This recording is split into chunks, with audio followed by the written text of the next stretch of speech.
সুপ্রিয় দর্শক, আশা করছি সবার সব অনেক ভালো যাচ্ছে। নতুন ভিডিওতে সবাইকে স্বাগতম। আপনাদের সাথে অনেকদিন আমার কথা হয় না, তো আজকে আপনাদের একটা প্রশ্ন এবং সাথে তার উত্তর নিয়ে আসলাম। ভাবলাম আপনাদের সাথে কথা হয়ে গেল। তো আমি আপনাদের আগে প্রশ্নটা পড়ে শোনাই। একজন আমাকে ইনবক্সে লিখেছেন প্রশ্নটা, তো শুনুন।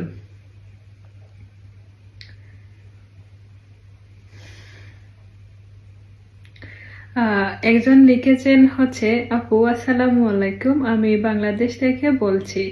আপনি বর্তমান সুইডেনে অবস্থান করছেন। আমিও একটি এজেন্টের সাথে কথা বলেছি সুইডেনে যাওয়ার জন্য। আলোচনা করেছি, উনারা আমার কাছে 9,50,000 টাকা যাচ্ছে সম্পূর্ণ খরচ তাদের। যাই হোক, আপনার ইউটিউবে অনেক ভিডিও দেখেছি, আমি আপনার কথাগুলো আমার কাছে অনেক ভালো লেগেছে। আমি একজন হেভি লাইসেন্সধারী ড্রাইভার। সরাসরি ড্রাইভিং লাইসেন্সের ভিসা হয় কি না বা ওখানে যাওয়ার পরে হয় কি না একটু জানাবেন, জানালে উপকৃত হতাম। ধন্যবাদ। মেসেজে রিপ্লাই বলে আরো খুশি হতাম। আসসালামু আলাইকুম। তো যিনি লিখেছেন, আপনাকে অসংখ্য ধন্যবাদ আমার ইউটিউবে ভিডিও দেখার জন্য এবং আপনার ফিডব্যাক দেওয়ার জন্য। তারপর ওয়ালাইকুম আসসালাম।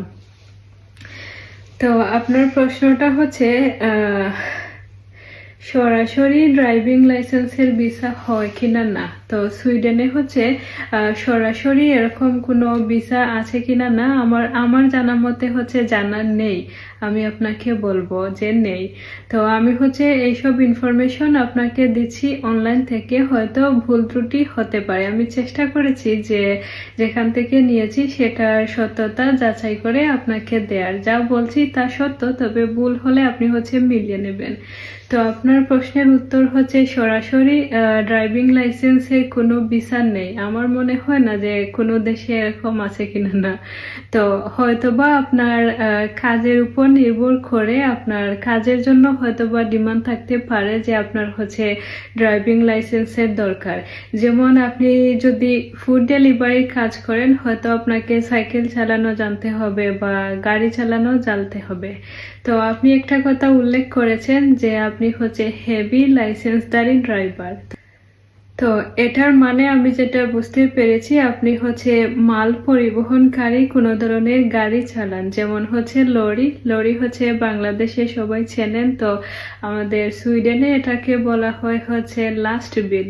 অনেক সময় দেখা যায় যে সকালে বের হলে সুপার মার্কেটগুলোর সামনে এরকম লাস্ট বিল বা লরি জিনিসপত্র নিয়ে দাঁড়িয়ে থাকে। তো আমি দেখি যারা ড্রাইভার আছেন ওনারা সবকিছু নামিয়ে দিয়ে তারপর চলে যান।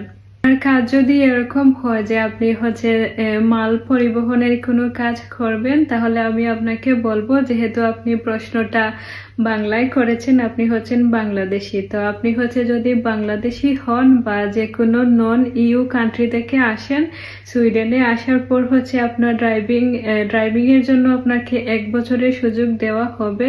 1 বছরের পরে আপনাকে সুইডিশ ড্রাইভিং লাইসেন্স যেটা ওইটা নিতে হবে।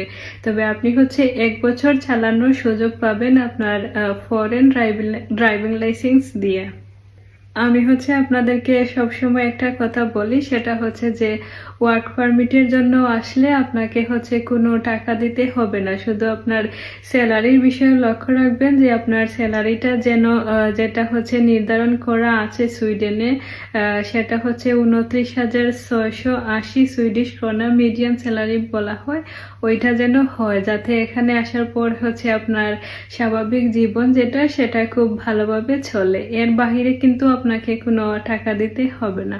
তো দর্শক, আমি আশা করছি আপনি আপনার প্রশ্নের উত্তর পেলেন। আপনার মনে যদি অন্য কোনো প্রশ্ন থাকে সেটা আমাকে জানাতে পারেন। আমি আবারও বলছি, আপনাদের প্রশ্নের জন্য আপনাদেরকে অসংখ্য ধন্যবাদ। আর কথা তাহলে আপনাদের সাথে অন্য কোনো ভিডিওতে। সবাই ভালো থাকবেন।